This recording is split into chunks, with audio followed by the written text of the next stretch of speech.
Hello and welcome to another edition of the Door 14 Hockey Podcast. I'm your host Marty alongside John. Hello, it's so festive. I know, I know. I added in the festive bells, the nice little for anybody watching. I added in the little snowflake things. Or sorry, for anybody who's not watching, because they wouldn't have seen it. Anybody who watched it will see it. Yes, the snowflake thing. Yeah, I know. Look at that, festive, and it changed the logo as well. So there you go. It is our last episode actually before the festive break. Because I worked out if we were to stay on schedule for the next 2 weeks, it would actually fall on Christmas Day, and I don't think we're dedicated enough to have a podcast on Christmas Day. I'm gonna be 100% honest. So It's not happening. yeah, I will so be this will be our sinking into Guinness Zeros on Christmas Day. So, as much as I love everyone who interacts with us, the most you're getting is possibly a TikTok. well, at least they're getting a TikTok. Yes, so I didn't promise anything. this is our last episode of 2025. The next time we're back will be the Wow. first week of 2026. I know it's crazy. Yeah, There's going to be I so know. many games to talk about. So many games to talk about. I would imagine the next episode will probably be about 4 hours long, given the fact we'll have had such a Do you big know what? break. We're definitely, in that case, going to need your weekend updates on the TikTok channel and on YouTube Shorts. So, make Yeah, sure I if you're interested in our takes on games and over the weekends, we're gonna have like what 3 game weekends between now and the next podcast. So make sure you're following for Marty's deep insight. it's yeah, I've been a bit inconsistent with the videos and also with TikTok stuff just the Listen, last 2 weeks. listen. It's been a sick household. One of the first episodes of this podcast was called "Consistently Inconsistent," and we have remained consistently inconsistent since then. Well, that's true. We've had a very sick household the last 2.5 weeks between me being ill, my son being ill twice, and my wife being ill. So it's just been just damn crash. Um, it's just that time of year. John, how are you doing? I'm good. Similar to you, when you've got little ones, the sickness comes for you and it comes for you hard. But I was in Belfast last weekend and the weekend previous. We were there for a week for my wife's birthday, and I got the chance to take in some hockey, which was fantastic. I had the opportunity to take in the Friendship Four, which was Hmm. amazing. Just the grand final. I was only able to make the grand final, but what a spectacle that competition continues to be. Um, Absolutely amazing. To see Miami as well, Miami, Ohio, not Miami, Florida, take the bell pot. I think arguably being the underdogs out of all 4 going into that tournament. So absolutely amazing. And I've read and I've heard in some places that there might be a player from Miami who might be the first repeat champion. Oh, He may, I can't remember the name now. It just comes to mind when we're talking about it. But he may have been a member of a previous winner whose name I can't remember. I think it was actually just the previous one, and he's since switched colleges and ended up coming back again and has become the first repeat player to lift the bell pot. Now we've had coaching staff or backroom staff who've been multiple champions already, but he's the first guy on the ice to win it twice. Must there be you nice. go. Oh, wow, that was nice rhyming there. That's very good. No, we have no Dave and no Aaron tonight. Dave Dave's is got an cele- excuse. Aaron's just tired. Dave is celebrating his 40th birthday today. So happy birthday, Dave. So he is out with Happy his lovely wife for birthday dinner. to you. Happy birthday. I'm not doing the whole thing. No, don't. Please don't. Save everyone from that. Yes, we're all kind of getting around. Well, apart from If you want John. me to continue singing live, please put it in the comments. Oh, please don't encourage that. Yes, me, Dave, and Aaron are all kind of, at that point in our lives. So Aaron is the next one to have a big birthday this year. So that'll be in another week or two, I think. Yeah, another week's time. Not giving it away, but yeah, he is another week's time. But yes, happy birthday to Dave, and happy birthday in the future for Aaron as well, if he's watching / listening, because we won't have another podcast before then. John, let's get stuck in. If that's good with you, we'll get stuck into our first part of our episode with period 1 of hockey.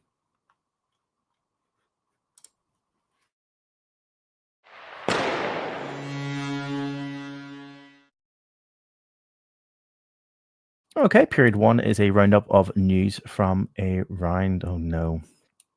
No, why would you? Why? Why? That's. And I think I We know who that wish is you too. a Merry Christmas. We Please don't. wish you a Merry Christmas. Okay, That's my nephew just that one. encouraging you, and he shouldn't. That's all you need. Um, Also, let's get that stuck in. before you get started, I'm going to derail it straight away. The birthday boys watching. So, Hey, hi Dave. Now, please turn off the stream and pay attention to your wife because she's taking you out for dinner. true. Very true. Let's get stuck into period one and get talking about all of the hockey from around the UK. We'll start off this period as we always do with a roundup of the league fixtures as of the 11th of December 2025. We start off at the top of the table with the Nottingham Panthers sitting in first place with 18 games played and 30 points. We have the Sheffield Steelers in second with 18 games played, 28 points. The Cardiff Devils are in third, 18 games played, 27 points. The Belfast Giants sit in fourth with 14 games played, 19 points. Manchester Storm sit in fifth with 15 games played, 19 points. Guildford are in sixth, 17 games played, 18 points. Glasgow are in seventh with 16 games, 17 points. And the Coventry Blues are in eighth with 17 games played, 12 points. Dundee and Fife are still in the same places as they were in our last podcast, 9th and 10th. Fife still sitting there with 18 games played, 5 points, and Dundee with the least amount of games, I believe, in 9th place with 13 games played and 9 points. John, let's start at the top. The battle for the top in our last episode 2 weeks ago, I believe Sheffield were sitting just sitting at the top of the league, having taken that top spot away from Nottingham by, I think, 1 or 2 points. And now this week, 2 weeks later, we're now sitting with Nottingham sitting on top, 2 points ahead of the Sheffield Steelers on the same games played. It's just a real back and forth mix at the moment for that top spot. It is, but do you know what? Excuse me. Over the last couple of weeks, the Panthers are looking good for it. They're showing that they're up for it. I will be honest; they had a ropey enough kind of start to the league, um, and in one or two Challenge Cup games, I would say that Grande maybe didn't look as grand as he did at the end of last season. Um, but things seem to be turning around there. I know they signed another netminder sort of already through the year. I believe did they not pull up a former Sheffield Steelers netminder into the roster? Is it Stojanovic? Have they got now? Honestly, I probably Oh, should have yeah. looked at the roster before I started saying this, but I think they've got Rock Stojanovic in Nottingham at the minute and possibly doing sort of dual duties with Grandy. Because let's be honest, in this league now, you can't just rely on one netminder to get you through the entire season unless his name is Tyler Beskorowany. Um, but yeah, look, you got to keep the teal spectacles on at some point. Um, the the Steelers are still incredibly dangerous. The Devils are still performing better than I give them any right to at the start of the season. I honestly didn't think the Devils had recruited in any sort of way that would make them challengers, but here they are sitting in third place. I mean, Belfast, can, few can I games just to say go, before but it's like I was just okay. going to say, Cardiff sitting in that third place, 18 games played, 27 points. Even with those games up in that triple header that they had up in Scotland last weekend, the weekend before, where they had a really rough weekend. I think did they walk away with maybe 1 point out of that? Was that the game that Fife took another 2 points? They took the extra point in Five took the overtime. OT win, which was, I mean, Yeah, yeah. So we left one of all point the for games to Cardiff. lose, of all the games to lose for Cardiff, what you don't want to do is hand a team on a historic slide their first win, Yeah, and that's exactly what Cardiff did. Now it was at I think the Fife game was the last of their triple header. it was. So like you could argue that as far as Fife are concerned, that's probably the best possible lineup for them is to be the last of those teams to face Cardiff. Um, but it doesn't excuse Cardiff's results against two teams Yeah. in particular, especially Dundee. Glasgow are neither here nor there. They're in the bottom third, bottom half, bottom third. Nobody expected Fife to take any sort of win in any shape or form from Cardiff. That really wouldn't have been on the books. If you'd put that on as a bet, you probably would have made a few pounds. So, oh, we're getting it from We're getting it from Flyers updates that actually Cardiff beat them 8-2. Um, so maybe it was 2 points they took from that weekend, and it was the There you game go. against. I got it completely. How did I get that complete? I got that completely wrong. Was it not? Was it not an OT win against Nottingham this past weekend that got Fife their win? I think it No. was. There you go. Pipe Fires update can update us. The one thing we should note as well about the Belfast, just because you mentioned there in the middle of the pack, Belfast obviously and Manchester, sitting on 14 and 15 games.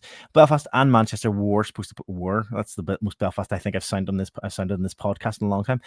We're supposed to face off against each other this past weekend in Manchester, but the storm that came about and caused major traffic or major disruption to travel meant that the Belfast Giants couldn't make it in time for that Manchester Storm game in Manchester. Do you know? Do you know So the that best was a part game that was postponed of or all abandoned.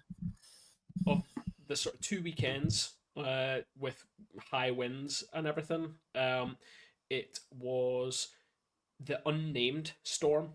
So it wasn't a storm that got a name that caused the cancellation, and then the following weekend, with a named storm, everything went fine. Yeah, and yeah, so that was an unusual one because you don't usually see it too often in the Elite League where you have an abandoned game before the game even takes place. So Rescheduled. that will be Don't rescheduled. say abandoned. Don't say abandoned because that makes it sound like the Giants have forfeited the game. They haven't, Oh, but right, I've okay, seen a lot of arguments online that postponed. yes, we know it happened. It happened last season, and the Giants had to reschedule a game to, I think it was against Fife, to right at the end of the season. Shouldn't have been the last game that was played the season, but it ended up being the last game. But the reality, there are 9 other fan bases, I think, in general, who forget just how difficult logistics can be for Belfast. Mm, yeah, And if it's not a home game, they are having to travel in some way. So weather can have a big impact on it. Think about the times that all of you have gone away on holiday or you've tried to get a ferry somewhere. If you live up in Scotland, if you rely on Calmac, Jesus, it doesn't even take bad weather. The ferry could be off. So, look, I think some fans need to give their head a wobble and realise that our league is professional to a point. If Belfast aren't able to travel, the league are not going to penalise them for that. They are going to look at other options to reschedule that game and make it happen before they even start looking at awarding points for a forfeited game. That's just the reality of it. And it'll continue yeah. to be the reality until we get potentially more franchises, more teams on the island of Ireland, which, if you believe the rumours, might be closer than it's ever been. Yeah, that's true. That's true. John, any other comments on the league before we move on to our stories for this period? I mean, the other teams are just kind of there. Guildford, I mean, Manchester, Guildford, Glasgow, and Coventry. You could excuse me for not really knowing what's happening because I haven't paid attention. They're in that no man's land of the table. The Giants aren't playing them too much at the minute, and less if you're Manchester, to be fair.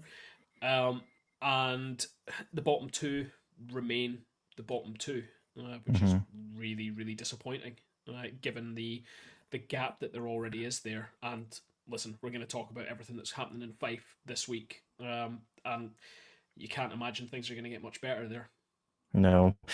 Before we move on to the face stuff, the one thing I would mention just about Glasgow, and it's probably the team that is standing out, is the fact that there does seem to be a proper slide down the league as the last couple of weeks have went on. Glasgow looked really good at the very start, and I think we had a discussion a week ago where I kind of had an argument in defense of Glasgow and about how I felt How that they were dare you? performing pretty well. I know I was defending Glasgow, and I thought that you can't take away. I remember having the conversation. I don't think it was with you, John. I think it was whenever you were maybe off. I think it was maybe with Aaron or with whenever Dave was on. It was one of those ones, and I defended the fact that I felt that Glasgow had was holding their own at the time, and I think that some of the wins they were getting weren't because of other bad teams I'd said at the time. I felt like Glasgow were performing pretty well. Yeah, how Will we wrong call it am the Brownie I? curse? Yeah, let's do that. That's fine. And I'll do the same then with Panthers and say they're playing really, really well. The Panthers are doing brilliantly. Hopefully, then they will start to slide down the league as well. Um, Here, it's Christmas. We all know the Panthers can't play after Christmas. Yeah, same usually happens with the Sheffield too. Okay, let's move on, and seeing as you mentioned it, John, let's get stuck into the Fife Flyers stuff that's been happening up there over the last, let's say, 3 or 4 days. Anyway, you added this on, so if you want to take it away. So let's start with the bit that's not in our running order. Let's just start with the rumor mill, shall we? Because it all Yeah. kind of escalates from there. So if you follow us on TikTok, you'll have seen the video that I put out. If you also follow us on YouTube Shorts, then you'll on YouTube and seen our shorts on YouTube. You can tell I don't do that. Marty does that. He takes my TikToks and he puts them on YouTube for me like an absolute star. Um, you'll have heard that there have been rumors abound for probably the last 72 hours that a certain former Boston Bruin, Edmonton Oiler, LA King, he's got one other team that I've forgotten. Nope, that'll come back to me at some point.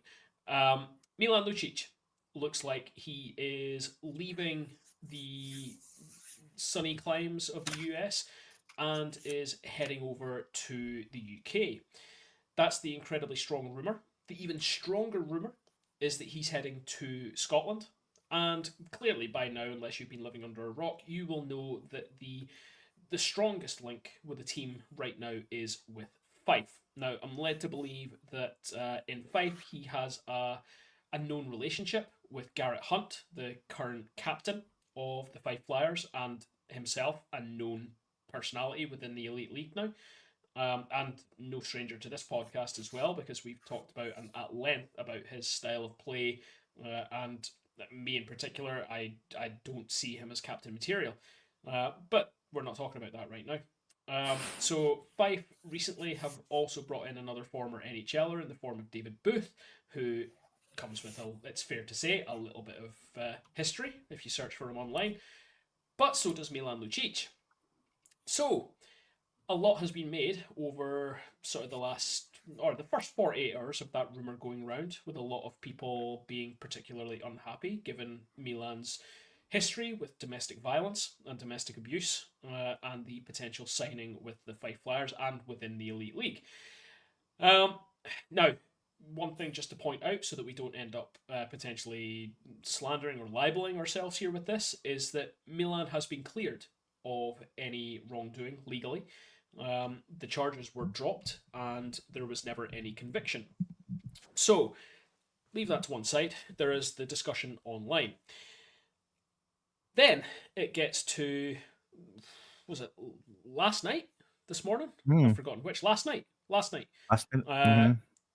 Last night, Gareth Chalmers, the chief operating officer of the Fife Flyers, announced his departure. And not just his departure, but his resignation from the team. Now, I'm going to read from his statement. I'm not going to read the entire statement. If you want to, you can have a look at his socials on X in particular, at Gareth Chalmers. Following recent developments relating to the team, there have been multiple occasions where I felt strongly compelled to advise against a certain plan. Despite my concerns, the club has chosen to proceed, and while differences of opinion are very much part of any sporting environment, these plans place me at odds with the club's direction. Experience has taught me that I cannot sacrifice personal and professional integrity for decisions I am opposed to. So, it doesn't take much to read between the lines there, considering Gareth was a major part of the Glasgow Clan organisation when they made what was an incredibly questionable signing, which ended up being cancelled before the player even made his way to Renfrewshire. So we're just inferring here that's kind of what his justification has been. So that was his statement. Then this evening, after what has to be said, an incredibly long day of, I don't want to say silence from the Fife Flyers organisation, but scheduled posts about this weekend's games were still going out. There was I want to call it a diversionary set of posts about guess the player. They pixelated a photo of a player on the ice and asked fans to guess who it was. It's fair to say that none of that really got any traction with the fans. If you go into the comments, you'll find out exactly what people were saying. But finally, the Flyers ownership put out a statement regarding the resignation of Gareth Chalmers. The club confirmed, not that they had to, that Gareth was stepping down as COO.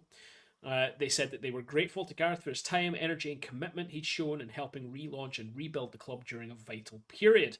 Uh, they do go on to say, however, that Gareth has admirably, in their words, agreed to provide additional support, operational support, until early January to ensure the transition period is as smooth as possible for the organisation while we look to secure his successor.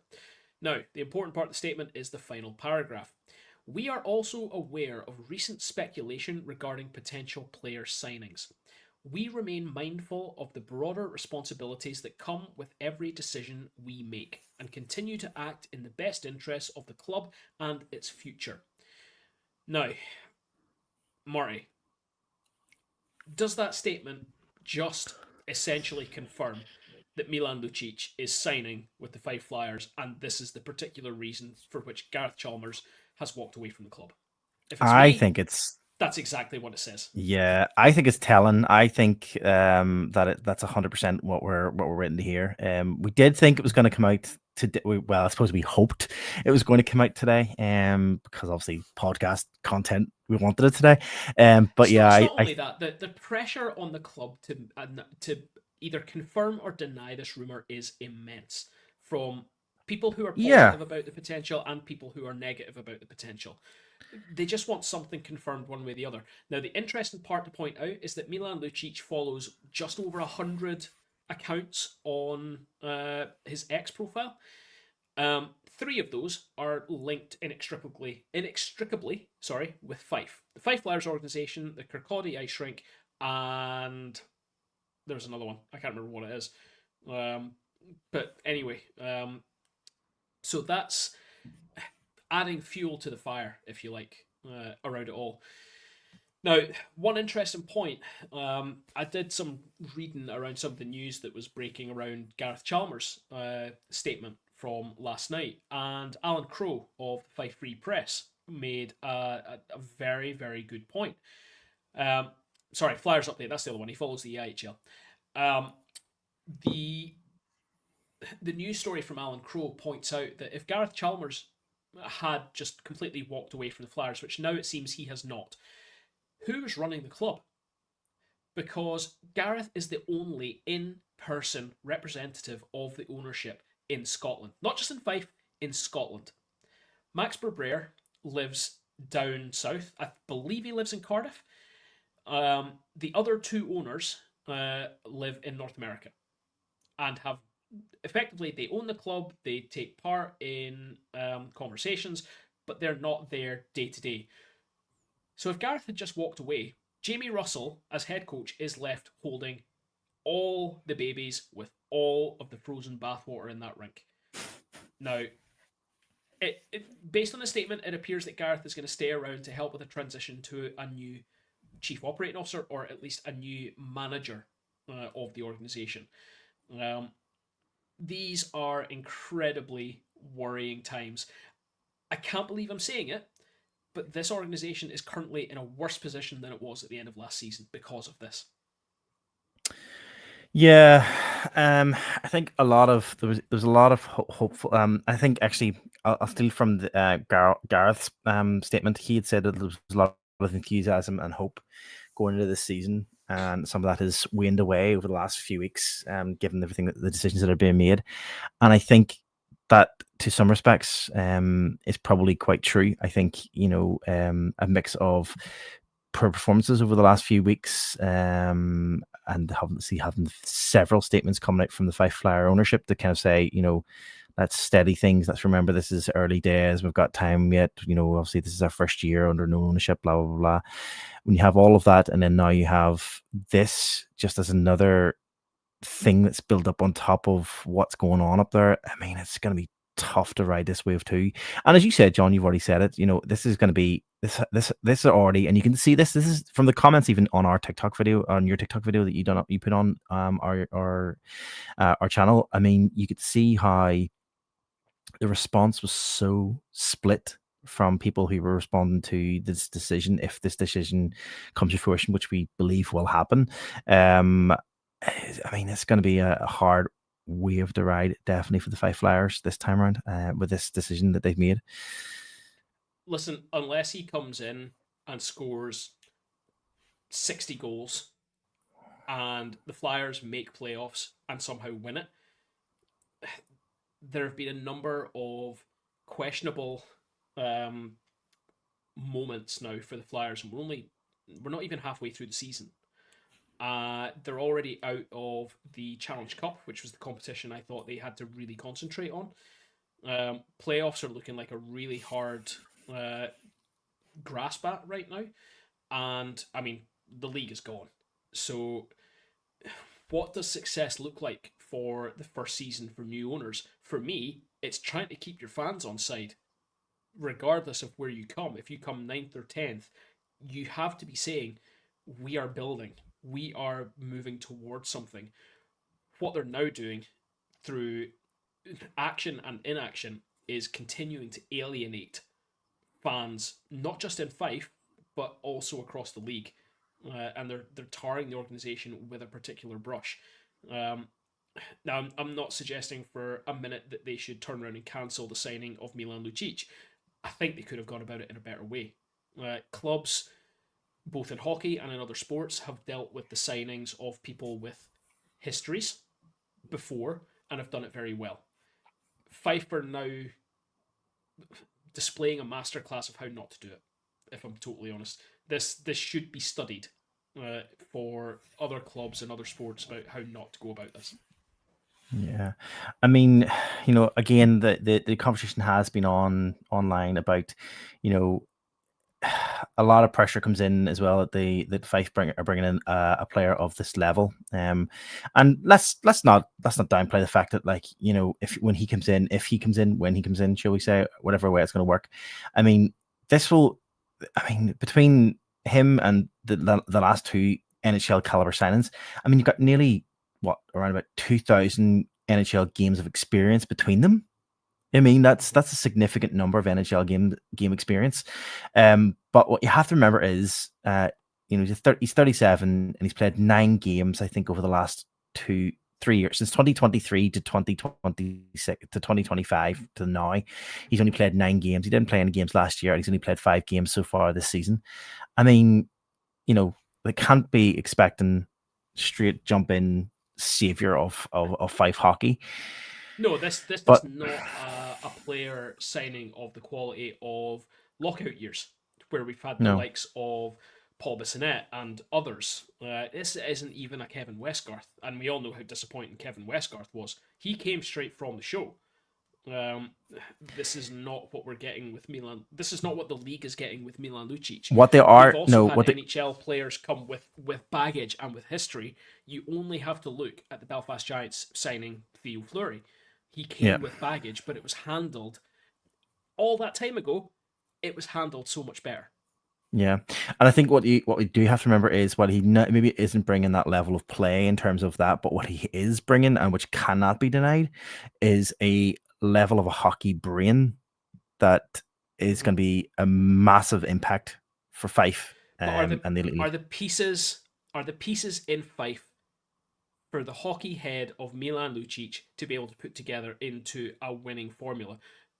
Is Jamie Russell of a standing and of a position as a head coach to take someone like Milan Lucic, give him orders, and shape a system around him? I'm not entirely sure. Yeah, It'll be, regardless of what happens, if it happens, it's going to be incredibly interesting to see what happens. yeah, yep. I think that's really all we have on that story. I mean, it's a big story. It's going to definitely evolve over the next 24 to 72 hours, probably. I'd say something probably over the next couple of days. If I guarantee it's going to be tomorrow morning, this podcast drops, and by 12 o'clock, the announcement comes out. Listen, do you know what they have to do then? They have to follow us on TikTok and YouTube to There make you sure go. that you're there for all the comments and all the instant reaction to the potential signing of Milan Lucic. If you want the breaking news from the league when big stuff releases, follow our socials. That's where you'll get it. Every 2 weeks, we put it all together into this lovely little bunch for you. But instant reaction is on our socials. Unless I can't be bothered, then it's not there at all. Which means then I should probably do something.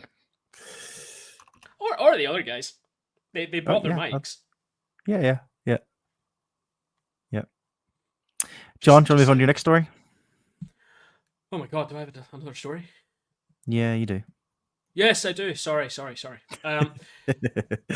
I am continuing on with this because actually this is something that has really piqued my interest. Is the potential merger between all of the governing bodies within UK hockey, so England ice hockey, English ice hockey, Scottish ice hockey, merging together with Ice Hockey UK to create one governing body for the sport. We talked about it in the last podcast. We'd had the initial announcement. We'd had the details that the vote will be put to the members of the various organisations on the 17th. So it's this week, actually. So another reason to keep an eye on our socials is instant reaction to that vote will be on our socials, probably either on the night of the 17th or on the 18th.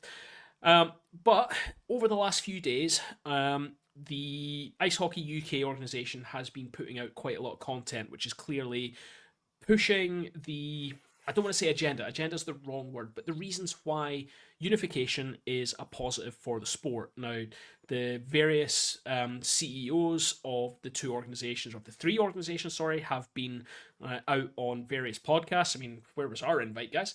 And they're out there pushing this message. But one that piqued my interest was specifically around player safety and what will happen around DOPS. So, Ice Hockey UK on their pages went to great pains to talk about how player safety will be improved through their together as one principle, bringing everything together. So they say player safety carries one of the most challenging roles in UK ice hockey. Small group of incredible, tireless volunteers spend countless hours reviewing incidents, handing down suspensions, and trying to balance player safety, the integrity of the competition, and real world impact on clubs and individuals. So they go on to talk about what the potential of a merged entity would deliver for player safety. And they've got sort of five main areas in which it will deliver. It will deliver on investment in people. It'll introduce accountable roles within DOPS. For example, a head of player safety and dedicated case management support, reducing the load on specifically the volunteers who manage this. It'll strengthen systems and processes, implemented joined up case management systems across the UK so that incidents are logged, tracked, and reviewed in a consistent way. Consistent DOPS, we haven't seen that for a long time. It'll enhance the experience for members. It'll be faster, clearer resolutions. They'll put education and support at the centre, creating a structured education programme for clubs, coaches, and players on player safety, contact, respect, and duty of care. And it will embed robust, transparent governance to make sure that decisions are made with the game, not at the game. Partnering with leagues, clubs, and officials to continually raise standards. How that reflects the principles that they've put forward for the merger. It will have member centricity, it'll be about the members, and it will aim to professionalise to perform. They're going to professionalise the player safety element of a unified body to make it more accountable. I could go in a lot more. There's a lot more in this piece from Henry Stallings and from others in this. But Marty, player safety is something they are pushing really heavily with this merger. We've currently got multiple systems which are in place. Now, my understanding is that whilst this is all happening, the Elite League still remains separate or here. They're going to be on their Hmm. own with their closeted off DOPS procedures, who've gone very quiet, by the way, in recent weeks. Um, but the sort of juniors and up is going to have a much more unified system if this goes through on the 17th. Do you see any negatives to that so far? No, I don't. It's lofty ambitions. It definitely is lofty ambitions. But to have a unified approach to the whole thing, from top down, right from structures right down to DOPS and in terms of player safety and everything else. I mean, it clearly makes sense, as you said, John. You do have different facets of DOPS happening and different variations of player safety happening in different areas of the league, depending on the division and the levels and wherever else. So having one clear indication, one clear set um, overall arching player safety slash everything. I mean, it makes sense. But as I say, lofty, and it probably will take some time to embed if it gets the go ahead, I guess. Yep. So again, just to reiterate this, that I think I said earlier that it's happening this week. I'm way behind. I feel like it's like a Tuesday, having completely forgotten that we only ever record on a Thursday. So the vote is taking place next Wednesday, and to pass, the members of both England ice hockey and Scottish ice hockey must pass the special resolution by at least 75% of the votes cast being in favour. So, if you're a registered member of these two bodies, it is in your interest to make sure that your voice is heard. So, make sure you cast your vote. And I have no idea how many of our listeners might be signed up members of these two associations, but up to 48 hours before the meeting, you've got the option to assign a proxy. So I stand ready to act as proxy for as many people as possible, as long as you vote for unification. There we go. It is an interesting. I mean, you talked about it in the last podcast, John. And I mean, it is an exciting prospect. Let's be honest. I think it's been a long awaited discussion before, about how, like, this has been something that's been on the cards for a while. I know it got turned down. I think the last time it was put up for vote, and I know, but hopefully this time around more thought. Clearly on this statement alone and this thing that was being put out on player safety alone, improving that, all that stuff, you can see the level of thought, the level of structure, everything that's went into it, with that 5 clear areas that they have talked about. Was the 5? I can't remember what the phrasing was they used for the 5 pillars, or 5 whatever it was. I mean, it's clear that a lot of time and a lot of effort has been put into this, and it does look quite robust. So hopefully that will kind of turn the naysayers to something. It'll be interesting to see. I think if the vote happens and it's successful on the 17th, this is I think it's not wrong in saying this is a massive turning point for UK hockey in general. It's a massive turning point. You're absolutely right, but also, let's not kid ourselves that the game is going to change overnight, because it won't. No, This will no, it won't. take, No.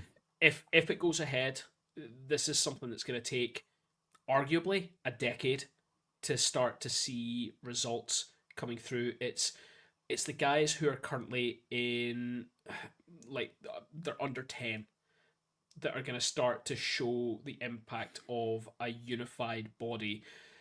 I think the biggest thing is going to be its ability to reach for funding and to increase the scope of the sport on a UK stage. So listen, we'll keep an eye on it, and like I said, you will get the reaction to the vote, whatever way it goes. You'll get it on our socials as soon as it happens. Yep. And I think that is it for period 1 of hockey. Yeah, we have no more stories for this period. So with that, let's get stuck into period 2 of hockey.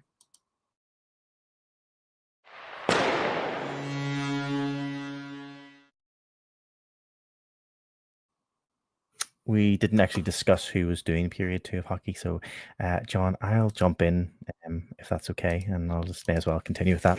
Perfect. Let's start off at period 2 as we did with period 1. This is a round of all stories from around the rest of the world. Anything else that is of note, and we'll start off period 2 as we always do, taking a look at the the league standings in the NHL. Wildcard spots, both in the eastern and western parts of the country. Starting in the Atlantic Division, the Florida Panthers currently sit on top with. Nope. I did the mistake that I always make, or that Dave always makes, and I did it today. Let's switch to today's date so that I have the correct information. Sitting at the top of the Atlantic Division is the Detroit Red Wings, 31 games played, 37 points. The second place, the Tampa Bay Lightning, are 30 games played, 36 points. And the Boston Bruins sit in third, 31 games played, 36 points.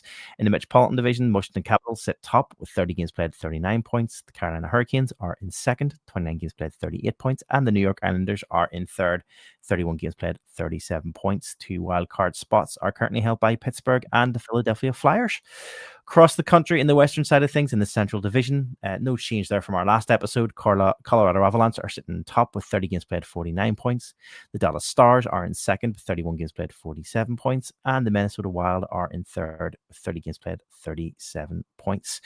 In the Pacific Division, Anaheim sit top with 30 games played, 39 points. Vegas Golden Knights are in second with 29 games played, 37 points. And the LA Kings are in third, 30 games played, 36 points. Two wild card spots are held by the Chicago Blackhawks and the Edmonton Oilers. John, some change, some non changes. Most of the changes look to be happening in the eastern side of the country. That Atlantic Division has changed yet again. The Detroit Red Wings are now sitting on top there, and the Boston Bruins have now moved up into third place. It's all changed from our last episode. Same again in the Metropolitan Division. The Washington Capitals now sit in that top spot, and New York have moved into third position. Knocking out, I think it was the Rangers were sitting there, I think, in our last episode. Pittsburgh and Philadelphia in the wild cards. I mean, any thoughts, any opinions on anything so far you've seen in the eastern side of the country? Do you remember what it was like when our teams were in these? The good old days. To be honest, when it's at this stage of the NHL, I tend not to pay a huge amount of attention to anything other than the Preds. The biggest one in recent days was a couple of nights ago. In fact, night before last. Sorry. The Preds managed to beat the Avs. It went all the way to the shootout, but there was some controversy in the shootout. Philip Forsberg went to take his shot and lost an edge right in the crease and basically crashed straight into Scott Wedgwood. Now, Wedgwood ended up having to be taken out of the game for concussion protocol with the backup netminder coming in, and the Preds end up winning the game in the shootout. A lot of controversy around this. No penalty, nothing sort of on the play at all. Incredibly controversial that nothing was done, and actually in the last few days there's been nothing from NHL DOPS. So clearly, Forsberg's collision is being taken no further. What I have to say is Scott Wedgwood didn't appear to be injured. In fact, he looked really angry to be taken out. But this is the first instance I've seen of the NHL's concussion protocol being brought into force and actually forcing a player off the ice. Now, admittedly, it may have happened elsewhere and I just haven't paid attention to it. But because the Preds were involved and because it was the opposition netminder, that really piqued my interest. So that's really the only interesting thing I've got to say in the NHL right now. Yeah, the only thing I've really I wanted to make note of is obviously just the fact that, like, you know, the fact that, as I said, from our last episode, that eastern side of the country has definitely made a lot of changes. It just seems to be very, very tight in relation to just even points on games played. I mean, if you look from top right down to the first spots in the wild cards, I mean, you're talking from a spread of 39 points down to 34 points. I mean, it's very, very, very tight at the moment. What is interesting is that obviously you've got the Washington Capitals who look to be on a bit of a run at the moment with a loss, an 8-1-1 streak at the moment of win and losses, which is pretty impressive. And they are also on a plus 28 differential, having scored 103 goals so far and only 75 goals against. So it's pretty impressive when you look at that. When you look at contrasting that with the Detroit Red Wings, who are sitting top in the Atlantic Division with a differential of -6, with only 99 goals for and 105 goals against, but still sitting and holding top spot with 31 games played and 37 points. But again, very, very tight. The one thing that is interesting, though, is if you contrast that with the western side of things and we look at the Central Division, the top two teams in the Central Division, so the Colorado Avalanche and the Dallas Stars, I mean, after 30 games played apiece, roughly, Dallas is on one more game. I mean, if you look at the points that they're on at this point, I mean, they're running ahead at this stage. Colorado Avalanche are really dominating, 30 games played with 49 points so far and a differential of plus 48, 118 goals for. I mean, it's an impressive run for Colorado Avalanche at the moment. So, I mean, do you know what though? What? It can't be the Preds. Well, you just mentioned that, I suppose. But let's not take it away. It's pretty interesting when we look at it that way. John, anything else of note before we move on? Now let's get into the stories. Okay, let's get into stories. I'm going to stay then. I'm going to stick with it. And I'm going to do the first stories then. And this is a story that if it'll feel like a bit like deja vu, to be honest. But this is the story, ongoing story, and it will continue to ongo until the Olympics actually takes place.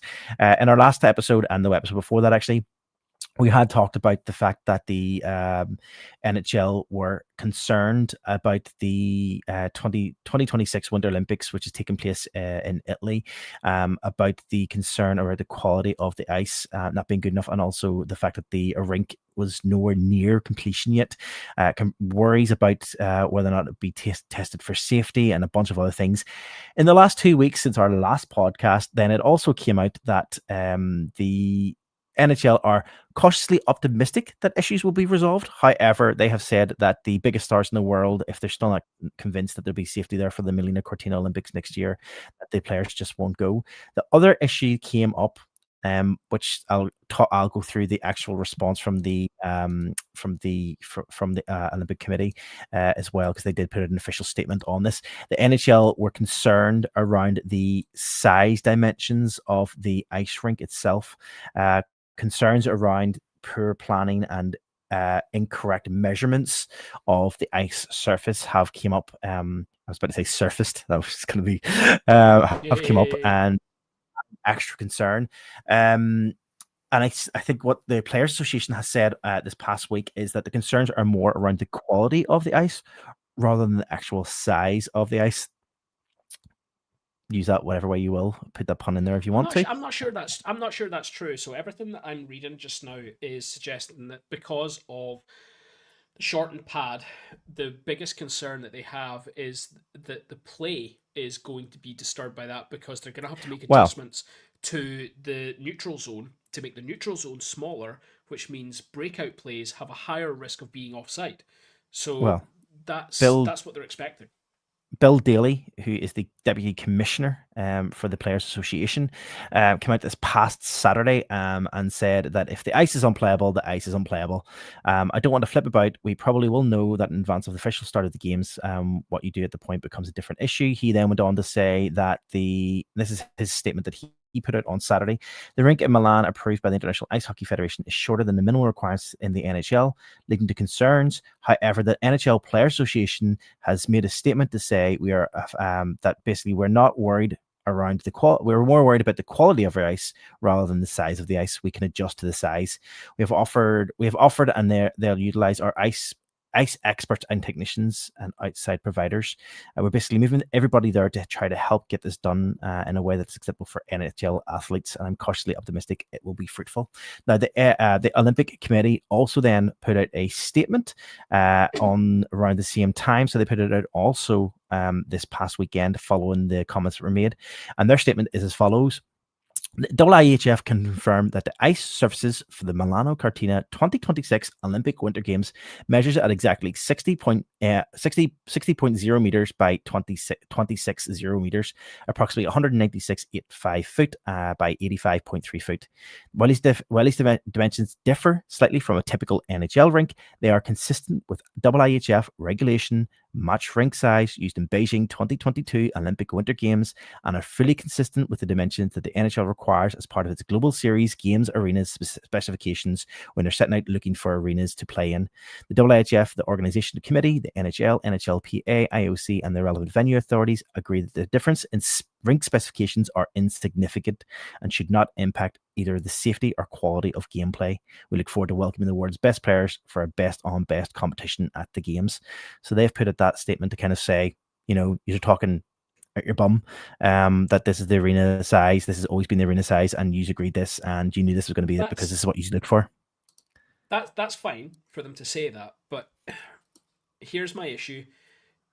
Is that what they told the NHL would be happening? And is this why the Players Association are a little bit peeved? So it's one thing to say this is the size of pad that we have played on, or something close to it is what we've played on before.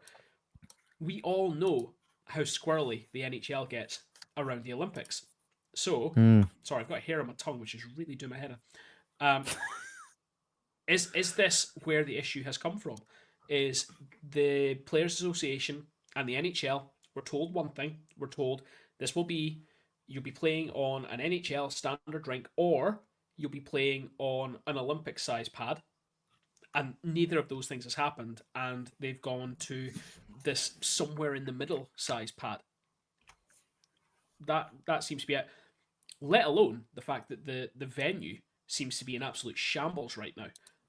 I believe it is scheduled to be handed over to the Olympic Committee 3 or 4 days before the first women's game. Yep, that's That's true. it. That's how short timescales they're talking about. Like, this is, I mean, Olympics are never gonna have a stadium, or any stadium, whether it's summer or winter. They're never built years ahead because they can't. They only know what 10 years ahead. And for investment like this, you're talking months, if not years, of going through plans and planning permission and all the rest of it. Then you've got to actually build the damn things. Then you've got to test them and make sure that they're ready to go. Admittedly, it doesn't even look like they're going to get the chance to test this stuff. Like, it's just going Hmm. to be, there's your pad, there's your ice, best of luck to you. Yeah. No, I mean, there has been the concern. The concern has been the short turnaround. The concern has been that they won't have the time to test it fully the way it should be tested.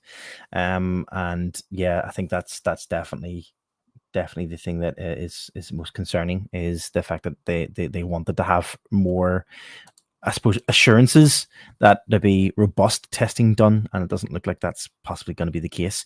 But yeah, hopefully by the time it comes to our next podcast in the new year, the news will be a bit more hopeful. And yeah, but it looks like it will be a continual story. I'd say it does sound a bit like deja vu, but it's an ongoing story that just hasn't gone away just yet. John, you have one more, no, two stories for this period, if you want Two. to take away with your first one. Let's go with the first one. Let's go with the news that was announced today, is that Belfast, the Odyssey Trust, and the Giants have secured yet another massive international tournament to be played at the SSE Arena in Belfast. This time it'll be played on Saturday the 4th and Sunday the 5th of July 2026, and it's the inaugural Three Ice World Cup. So we've heard of Three Ice before, we've heard of the format before. It's obviously a 3-on-3 tournament, and it doesn't quite follow the same rules and period play that normal hockey does. It's 2 8-minute periods, and it's coming to Belfast for its first world tournament. The competitors that have been confirmed to be taking part in Three Ice Great Britain, or Three Ice in Belfast, are Three Ice Great Britain, Three Ice USA. I'm going to stop saying Three Ice because all the teams Yes, say please do. that. So Great Britain, USA, Canada, Sweden, Finland, Switzerland, Germany, and Austria. The biggest news as well is that GB will be led by Belfast's own head coach, Adam Keefe. Yeah, Marty, nice. Three Ice is coming to Belfast. I mean, yeah, let's put a bit of context behind Three Ice for anybody who isn't aware of what Three Ice is or how it originated. So Three Ice was founded in 2020. So it was founded just prior to COVID-19. The inaugural season was supposed to be the summer of 2020, but due to COVID-19, they had to reschedule to the summer of 2022, I believe, was the first one to take place, and that took place in Las Vegas, in the Orleans Arena in LA, or sorry, Las Vegas, and that happened on June 18th, 2022. The tournament then was cancelled in 2024 for a number of different reasons, and this will be the first time, or it did return to play last summer, 2025. It did come back, and we did cover it slightly in one of our last podcasts of last season, because a few very, very familiar names to the Elite League were playing in that that tournament this past summer. Three Ice, the format, as John said, consists of quick 8-minute halves, so two halves, 16-minute games. They are all completed usually in one day, but of course they're doing this over 2 days because we know the dates for the 2 days.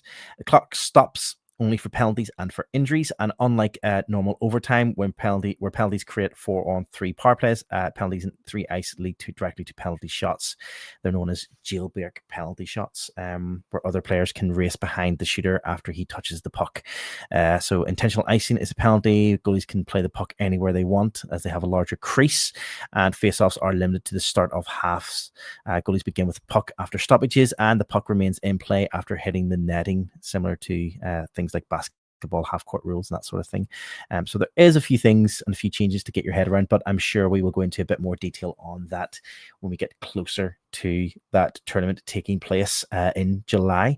But yeah, interesting. John, it'll be interesting to see what players are named for those tournaments. And I think what is interesting to note, though, is the Belfast Giants, again, for the second summer in a row, looking to put something together that's ice related, like an ice hockey related event on over the summer months. We have seen it last year. Where obviously, we had Adam Keefe's testimony, which took place in June. But on top of that, then we had that charity event that they held, which was a fantastic event, and that happened as well in June. So again, it's good to see the Belfast and the Odyssey Arena trying to still have hockey as a Well, talking point in the off season. They're instilling the fact that hockey is a year-round feature of Belfast, um, which is great, because that means that as soon as the Giants play their last home game sometime in April, it means that we're not straight away melting the pad. It means the ice is staying. It means that if there's other stuff on in the arena, they're taking the hit to put the protective padding down over the ice to protect the ice surface. So there's a lot more to this than just saying they're just going to keep the ice. This is a multi-use venue. So to say we're going to put on this 2-day tournament, they've got to keep that ice for a number of additional weeks, which is going to cost money. So that's investment in the game, it's investment in the sport, and it's investment in ice hockey in Northern Ireland. So that's fantastic from the Odyssey Trust. It feels in the last couple of years they're finally following through on the promise that was made, that the SSE was hockey first, everything else second. Yeah, 100%. 100%. Be interesting to see. As you say, as I said, I'll be interested to see the names that start to come out for this event. Hopefully, probably some names we're probably familiar with. Maybe some, interesting. Yep. One other story for this period, and that is, we started off with, I spoke about the fact that I was able to go to the grand final of the Friendship Four. Well, it's not the only NCAA tournament taking place in Belfast.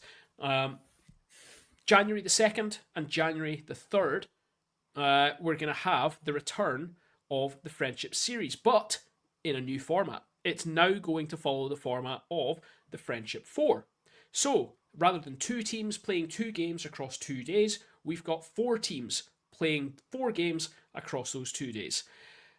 The competitors for the inaugural 4-team Friendship Series will be Harvard University, the University of Minnesota Duluth, Boston University, and Quinnipiac University. All teams that we've seen bring their men's teams to the Friendship 4, and now bringing their women's teams to the SSE for what is effectively only the second NCAA set of games to be played outside of North America.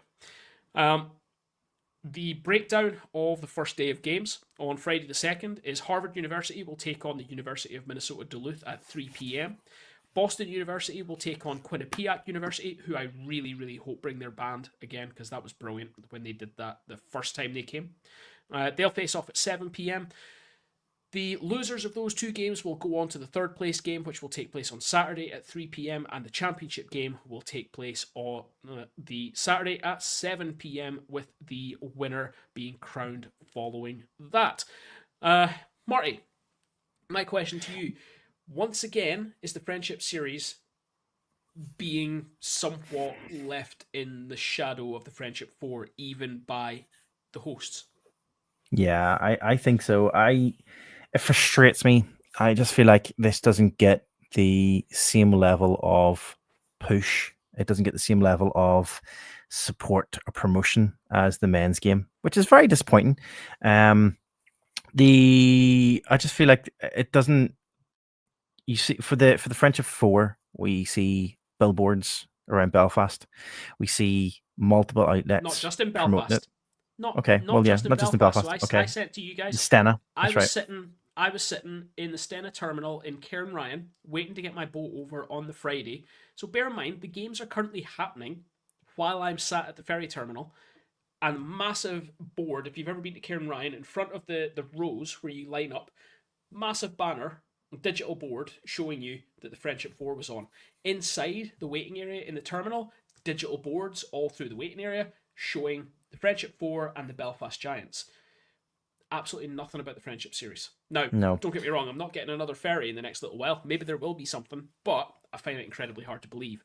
The Yeah. other thing as well is if you go into the news area and into the Friendship 4 area of the Belfast Giants website, there is nothing about the Friendship series, No. which is And really, really disappointing.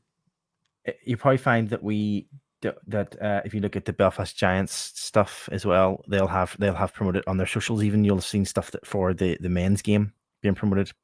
Yep. So far we're not even we're less than a month away. We're literally 3 weeks away to 3 these weeks. games, and there's been very little.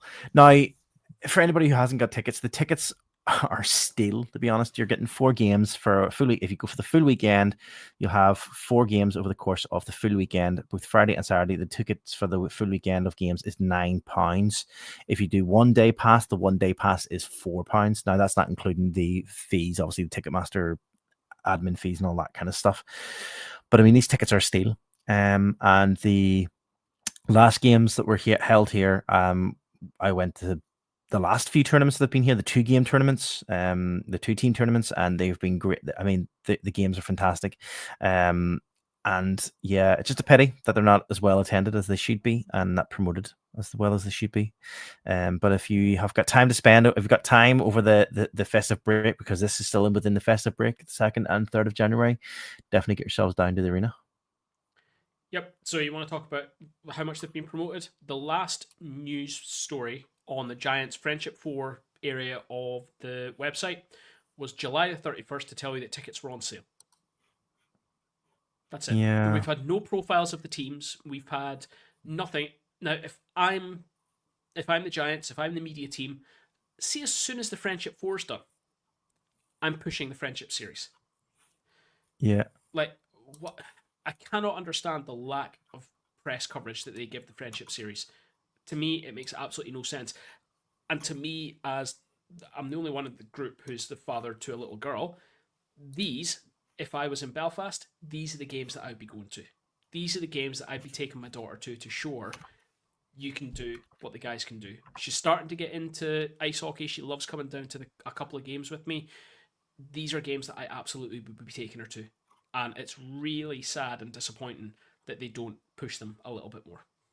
Yeah, I mean, my niece loves going to these games. Absolutely loves it. Every year that it's came, she's went down, and I've went with her, and we've sat and we've explained the game. We've talked through different things, and she absolutely loves going to these women's games. And because they are empowering, they are. I just don't feel that they just don't get the promotion that they deserve. Yep. Anyway, go is what we're saying. Go to these games, support these. This is something that nobody else gets. Nobody else gets the Friendship Series. No one in the Elite League, no one in Europe, no one outside of North America gets to see these teams compete in the way that they're going to compete. The games are as good, if not occasionally better, than we see in the men's game. Go. Like Marty said, the tickets are an absolute steal. It's the 2nd and 3rd of January. What else are you going to do? Go down there, buy one of the mega pints, and enjoy your couple of days in Belfast and watch the Friendship Series. And everyone else in the Elite League, you're probably off for a couple of days anyway. Get yourself to Belfast. If your team's not playing at home, get to Belfast, watch the Friendship Series. Yeah, we do have to. I do have to make one apology though. I think that one of maybe one of the Twitter accounts that we're using is an old Twitter account for Friendship 4, because I'm just looking to see that I can see. Well, no, apologies. They've just retweeted other things that the women's teams have put out. And I think they put up one post on October 30th and they haven't changed it since then. Apologies. No, you're right. There's nothing else. Belfast put up a Friendship Series post, I believe, 8 hours ago to promote it. Yep. I think, and that was the last promotion. But there you go. Anyway, yes, get yourselves down to the arena over the festive holidays and get to see some quality female games being played in the arena. John, happy enough to move on to our final period? Let's do it. Let's do it.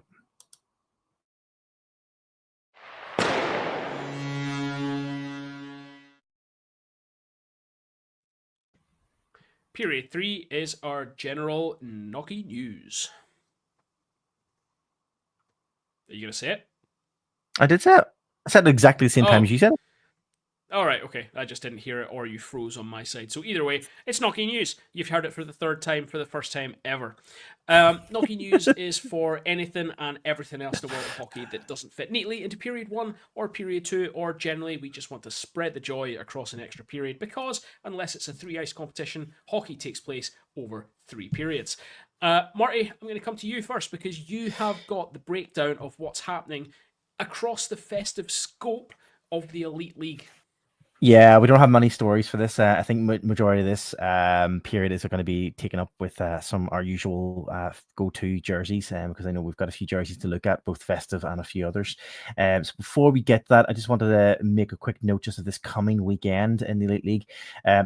Last weekend we seen Dundee Stars, the Sheffield Steelers, and I'm missing someone. They all had their annual teddy bear toss, teddy bear through. The Manchester Storm were supposed to have theirs, buddy. Manchester Storm were supposed to have theirs.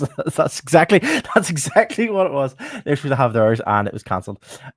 This coming weekend, we have a number of different things taking place around the Elite League. So just to make you aware of it, if you are heading down to these arenas and these rinks, just to make sure you bring some stuff with you.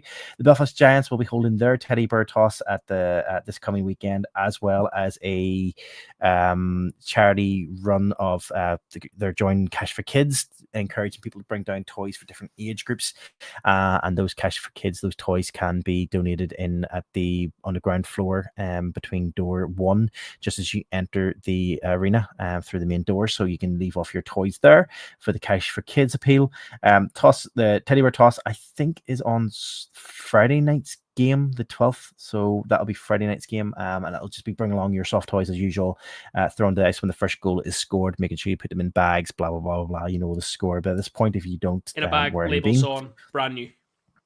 Exactly. Manchester Storm also have their the Bear charity toss this coming weekend as well. They're planning to do it on this coming Saturday, as they missed out the previous Saturday. We keep our fingers crossed that Nottingham are able to make the treacherous journey to Manchester this weekend, and that teddy toss happens. Like, in all seriousness, these are great occasions. They're all for a good cause. We really do genuinely hope that Manchester, their teddy toss goes without a hitch this time, and they're able to distribute those toys to kids who need them over Christmas. Yes. They also have one last one that I know of, and if I've missed out on any that is coming weekend, I do apologize, but this is the ones I could find coming into this podcast. The other one I do know is the Coventry Blaze. They are running their present collection this Sunday, the 14th, at their home game. It's in support of of their local hospital charity. So it's not strictly a teddy bear thing, and definitely don't be throwing them onto the ice. It's a present collection. Again, similar to the Belfast Giants, bring your toys down for different variations of the ages, and they will be collected at the arena. Yeah, one other that I knew popped up as we were on, and just when you said about it, I'm just going to push it. Five Flyers are doing their annual food bank appeal this Saturday as well. Yes. So they're doing that on Saturday against the Coventry Blaze, and they're asking for anyone to bring items to donate to those who will need help over at the festive period. And they've got a link on their socials that you can go and see the sort of stuff that they would like you to bring down to Kirkcaldy Ice Rink on Saturday night. Marty, I want to make one quick comment on the teddy tosses. Go for it. Is there anything more embarrassing than a team doing a teddy toss and getting shut out? I knew you were coming up with this. It's a difficult one. This past weekend, Dundee were doing their teddy toss. Why they scheduled to do it against Sheffield, I have absolutely no idea. Congratulations on really poor planning from the Taysiders on this one, but Sheffield shut them out 4-0, meaning there was no first goal to toss their teddies on the ice. Now, I'll be honest, I did look to try and find out what their solution was.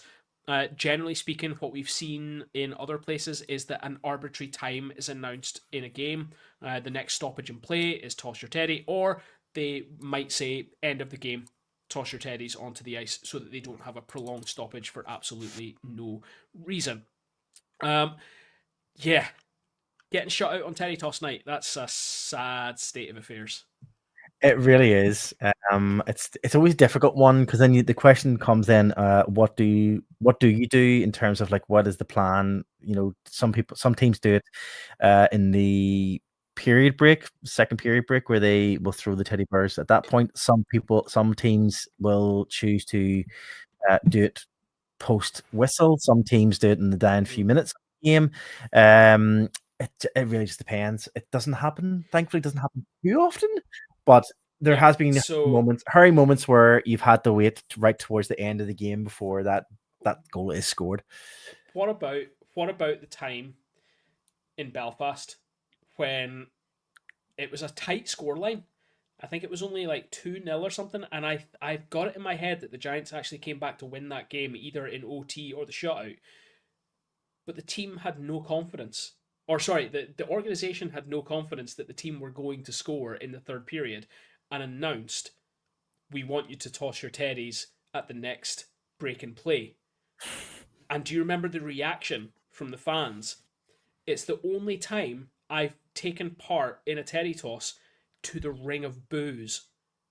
And now these weren't boos that were directed at the players, they were directed at the organization for the lack of backing, the lack of confidence that they were giving their own guys. So they had a, you can say maybe it helped maybe it helped the guys. They had to stop for a prolonged period of time while the teddies were taken off the ice. And I'm nearly convinced that we won that game in the end, I think either we did. in OT or a shootout. But the chat afterwards was, why did they do that?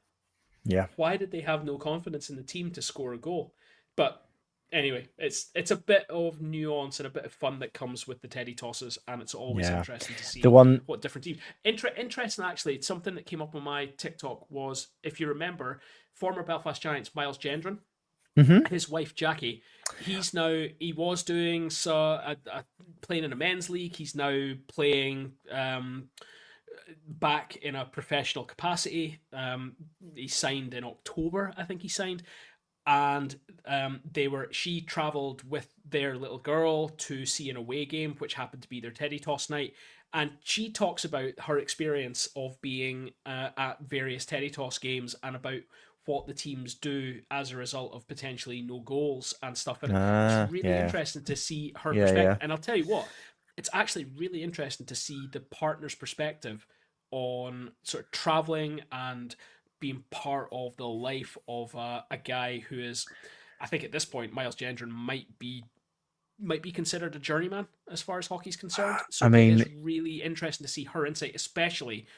I think we'll probably get quite a lot out of it because it's interesting to see it from a parent's perspective as well.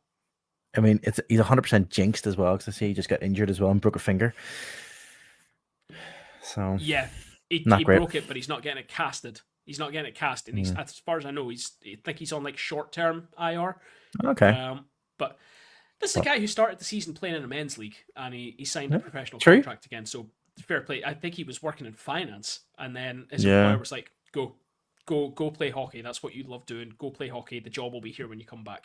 Wow. Fair So play. fair play to him. Yeah. One Marty, before you let's. go on Oh, sorry. before you move on jerseys, can I just mention one thing because it won't we won't be I don't think we'll be doing a podcast before this takes place. We might no, we probably won't know actually because it'll be New Year's Day, so we probably won't be doing a podcast New Year's Day. The Hershey Bears teddy bear toss, which is the most famous teddy bear toss of them all. So the Hershey Bears, for anybody who doesn't know, currently hold the world record for the number of teddy bears thrown at a game. So they always every single year try to outdo the previous year by just bringing more and more stuffed animals, to the point I think where they're bringing too many stuffed animals, so they don't even know they have to send them out of state in order to get them to be collect or get taken by different charities and hospitals and stuff. But the Hershey Bears Teddy Bear Toss for 2026 is scheduled for Sunday, January 4th, 2026. That date has been confirmed. So it's always worth taking a wee look the next day to see just how many teddy bears have been thrown. And the video for that is always fascinating to watch. So just we noted that one, which is taking place. Awesome. Marty, let's do what we always do in period 3. Let's have a look at some jerseys, shall we? Let's do it. So, we've had a number of festive jerseys have been released over the last couple of weeks. I think we've caught the ones that have been released over the last couple of days. Marty, before you have a heart attack and realise that I've opened a second set of slides, there's a reason for that, so don't go crazy. There's a little addition at the end of something that's just broken while we've been on air. Okay. First one to have a look at then, this is this Coventry Blaze jersey. Snowflake effects across the shoulders, blue flames with their blue dragon head, their blue scorch. I think it works. It's just like a snow frosted Coventry jersey. It's nothing special, but it works. Yeah, I mean they're being consistent with their branding anyway, keeping the blue thing going, the flames and stuff going. It just looks very busy. It doesn't really have it doesn't really shout Christmas like sweater / jumper, but it's just busy. But yeah, it's fine for what it is. But yeah, like it's Christmas, like it shouts Christmas, and that's I always say, like for like when they come to these kind of go on. When it comes to do it in your best Noddy Holder voice. You said it earlier on. I was waiting for you to do it, but I'm not going to do it. Go on. I'm not doing it. It's Christmas. Yes, decent. I mean, it's Christmas jumper. It definitely fits within the remit of a festive Christmas jumper or festive Christmas jersey. So there you go. It ticks the boxes. Messy, but indeed. does it says it's in. Yeah. So we go from busy, if you want to call it that, Christmas jersey to a slightly simpler Christmas jersey. The Dundee Stars released their festive jersey this week as well. Marty, I think it's fair to say this is a simpler execution of what we've just seen. The MKM still does my head in because Dundee have this thing about selecting sponsors with bright yellow parts to their logo. It's still executed better than the old trademarked logo was. Why they haven't just colour washed this and made it all white for Christmas, I've no idea. It's better than Coventry's. The shoulders do my head in, where they've got this design work on the shoulders that just stops, and you've got this block blue on the chest. Yeah. It's better. It's still not great. Is this a warm-up jersey only? Are they only wearing this during warm-ups? I actually don't know. I didn't pay enough attention. Because it looks like it's only a warm-up jersey because it doesn't have any other branding on it. It doesn't look like a game, like a jersey they'd wear mid-game, if that makes sense. It just seems weird that they don't have any other branding on it for any of the other sponsors. That's a very good point. I will look at that I will try to figure that out whilst we are looking at some other jerseys. Speaking of Dundee, let's stick with them for a second because it's also the Dundee Stars' 25th anniversary. And as Elite League teams love to do, there's a jersey for that. This is the Dundee Stars' 25th anniversary jersey. Now, this jersey, I believe, is designed by a fan. So it's designed by... the logo is designed by Kevin Blythe. So that's the logo that you can't see in this photo brilliantly because it's on the shoulder. But the jersey design itself is from fan Steph Buchanan, who made that. So the jersey features the date of their first game, COYS, which is Come On You Stars, on the collar, the DIA's coordinates, the Dundee Ice Arena, and the Dundee Cityscape is all represented across this jersey. So Marty, 25th anniversary jersey from the Dundee Stars. What do you make of it? I have to give it to Dundee, and I don't say this often enough for Dundee. I genuinely like this jersey. I think this jersey. I know you have a thing about cityscapes, and we've had this conversation already. I like a cityscape jersey. but I like all the little touches that have been added to this jerseys to kind of give it this little unique kind of perspective. Brilliant use of the color of the team colors. Making sure it's bold, making sure they're kind of well developed, well designed and put in there. I love the star design that goes up the sides and the little kind of horizontal patterns. I like the location, the coordinates on the arms and the date on the other arm. I just think it's really well executed. I think it's a beautiful design. And I think it is because it was a fan design jersey. I think that's why it's done so well. Yep. Looking at the Christmas one, mate, I think it was just a Christmas jersey. Oh well, there you go. Well, then it looks pretty good for a So Christmas jersey. I think they did quite well, stripping out all the other details and Yep, sponsors. agreed. If we're wrong, someone let us know. But there's certainly nothing online that would suggest that they were warm up only jerseys. Murray, let's move on, shall we, to some other festive jerseys. And this one dropped, I want to say either today or maybe yesterday, as early as yesterday, but certainly in the last 24 hours. The Glasgow Clan, once again, absolutely firing on all cylinders with some of the worst design that you can pay for. Marty, your initial thoughts looking at this absolute cluster of a Christmas Well, jersey? I'm going with if Glasgow Clan want to stick with true form, then why not steal somebody else's design? When I seen this jersey, straight away I thought, they've taken a Cardiff Devils jersey and they've stuck a Glasgow Clan logo on a Cardiff Devils jersey. Just something about this jersey shouted Cardiff Devils to me. It doesn't. Nothing about this makes me think Glasgow. I just think it's just again just like I just feel like again they've stolen somebody else's homework. That's my general take on it. I just feel like they've stolen someone else's homework. There's nothing about it I like. The color clash between the now a green and red color clash is very Christmas, Mm-hmm. but to throw in the purple of the Glasgow Clan and to have nothing else that bears any resemblance to the the the identity of that club, the mix of other colors within the other elements, they've color stripped a lot of other stuff except their title sponsor. Yet again, Premier Sports with their colors on there, and I get it; they're the title sponsors, so perhaps there's an agreement there that they won't do that. But this, to me, is a horrendous execution Do you know of which an one? already awful run of jerseys that they've had over the last few seasons.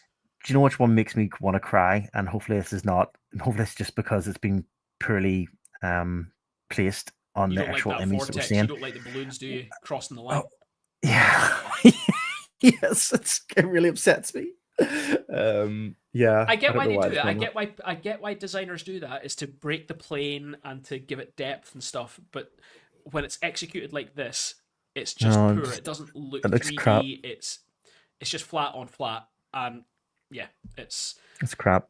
it's awful. Yeah, pretty much.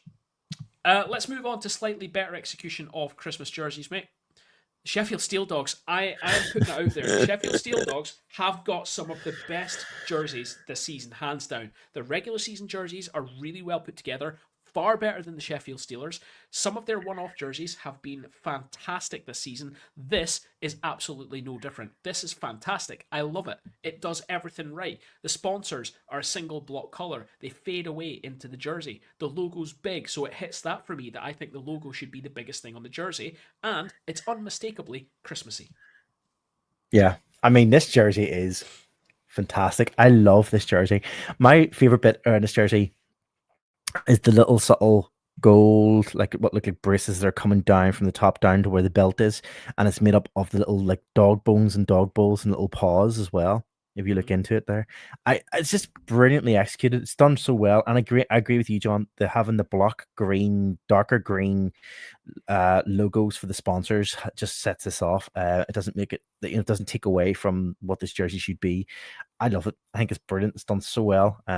Yeah, definitely, probably one of the best ones I've seen. If not this year, I think one of the best ones I've seen in a very, very long time. Yep. Um, the National League, it has to say, has its positives. It also has its negatives for me as well. And the Saltway Sharks are in that vein of poor execution when it comes to Christmas jerseys. They have some of the best jerseys, regular season again.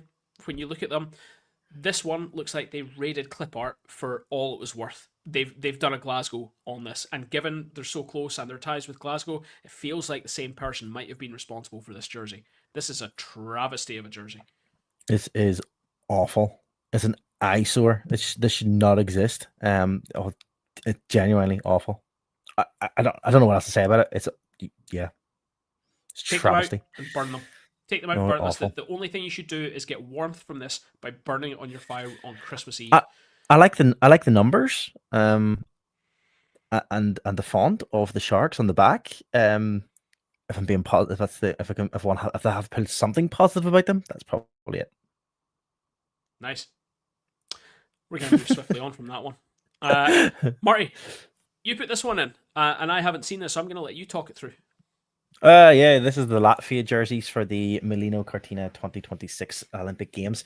We have been looking at different variations. The different jerseys have been released over the last few weeks. We looked at the USA one, we've looked at the Canada one, we looked at Sweden's, I believe, Czech Republic, I think we looked as well at last week or the week before. So this is the Latvian variation of their upcoming jerseys for this coming Winter Olympics. Very simple design. They've kept it very, very clean. Got two bold stripes on the darker colored jersey along the bottom. On the red jersey, I think there's two bold red. I think this is the contrasting one. There's two bolder red or maroon colored stripes that go along the bottom. Contrasting shoulder colors as well. White on red or white on maroon and maroon on white with the numbers in the inverse colors on the inside of that. And two different logos on the effectively darker and the white and the brighter one. Just looking slightly different. But yeah, I think overall very clean jerseys. I think they look decent. John, what's your take? I love that maroon color. See, when that maroon color is on a jersey, I absolutely love it. I don't think it ever looks out of place on any jersey. But see, when you put it with a block white jersey, I absolutely love it. I love it. The one that comes to mind with that is Colgate when they've come over for the Friendship 4. They've never had a bad jersey. I just love that deep maroon. Yeah. It's always so good. And it harkens back to the Montreal Maroons. So like that's all I can ever take from them is that's what they're harkening back to. So yeah, that for me is exactly where that jersey falls. I think it's stunning. I think it's one of the best Olympic jerseys that we've seen so far. Far better than the US. And I would hazard to say that just based on tradition, probably better than Canada. Although I do still love that black Canada jersey. The doubters be damned. I absolutely love it. Marty, we do have one more jersey. Okay. Which you might not have seen yet because I was having a quick look on social media and something has just broken. And it's a leak. This leak appears to be confirmed now. So I'm going to throw this up on screen. We are probably the first podcast in the world to put this jersey out for people to look at. On Sunday, the 1st of February, 2026, the Boston Bruins and the Tampa Bay Lightning will compete in the 2026 Stadium Series. Is this the Lightning jersey? Yeah, I've seen it. Tampa Bay Lightning jersey has leaked in the last hour. It is fair to say that this has been met with massive negative response. But one thing has been noted. Look in the background. There's a stylized bee, which gives a little hint as to what we might be seeing from Boston. So we've had a bit of a combined leak here. So Marty, let's start off. Tampa Bay Lightning. What do you make of that jersey? Yeah, I actually seen these. It was actually accidentally leaked early this morning. I think it was on the store, on one of the stores, the NHL store or somewhere, they had accidentally released the children's version of this jersey, the children's sizes of this jersey, with a bit more detail. So that one actually showed a bit more detail around like those armband parts have like a little subtle lightning through them, like a little lightning motif through them. So you can see little streaks of lightning. There's a lightning bolt through the TBL. Yes. As well. There's a massive white lightning bolt runs through. So I mean, they are what they are. I mean, they're not inspiring. When I look at this, do I think Tampa Bay Lightning? No, not at all. Have I ever seen Tampa Bay Lightning use TBL? I'm not a Tampa Bay fan. I'm not specifically a Tampa Bay Lightning fan, so I can't speak from expertise on this. But have I ever seen them use TBL like that as like a mark, like a a font mark or anything? I can't say I have. If I had just seen this, I would just think this is someone who's made this really, really poorly in NHL 2025 game and just stuck it on. There's nothing about it that I like. Yep, I think it's awful. I'm definitely more interested to see what Boston come out with though, because I mean, I've always had issue that everyone talks about these refreshed Boston jerseys. I'll be honest, I've never once seen the difference in the Boston B every time they say it's new. At least with the Maple Leafs, whenever they do it, there is generally a perceivable difference within Mm-hmm. that design of that leaf. Every time someone says there's a slight difference, there's a variation on the Boston B, it just looks exactly the same to me. That is clearly different from what we've seen on Boston jerseys before. So, look, it might just be a B with some lines off it, but the rest of It the actually jerseys, looks the like design of what the it looks jersey is like. what we're going to see. It looks like a bee with a burr claws ripped through it. Is what I see from this. Yep, you're right. You're right. You're 100% right. That's exactly what it is. That's what I see. Yeah. So, I mean, fair. I mean, Marty, why are you not designing jerseys? Could you please get a job with Belfast and design some better jerseys? Because honestly, your eye for it is better than almost anyone I know.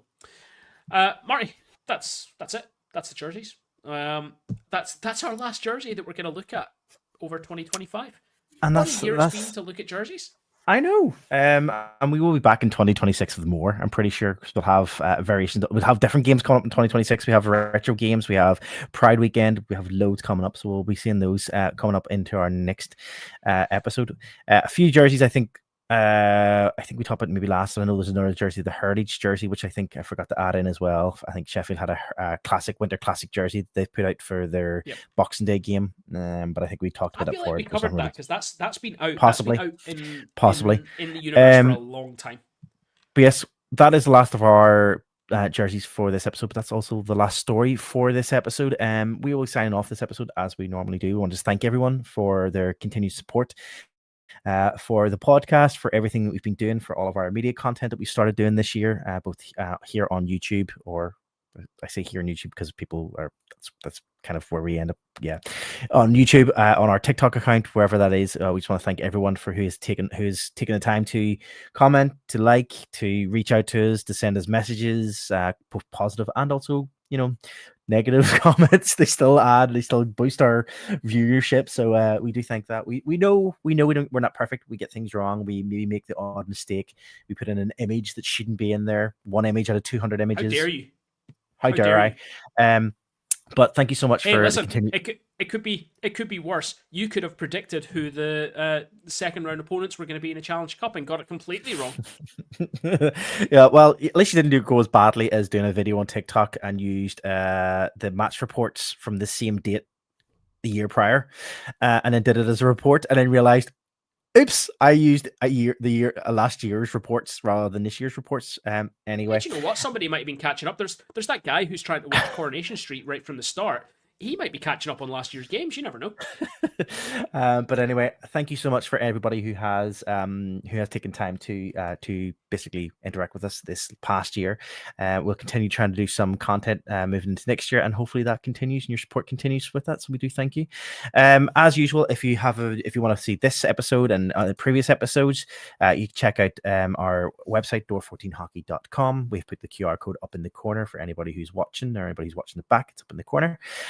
We also have our YouTube channel, Door 14 Hockey, where you'll see this episode. And we also have our other videos, our list videos, our brief history videos, which will be returning hopefully in the next week or so.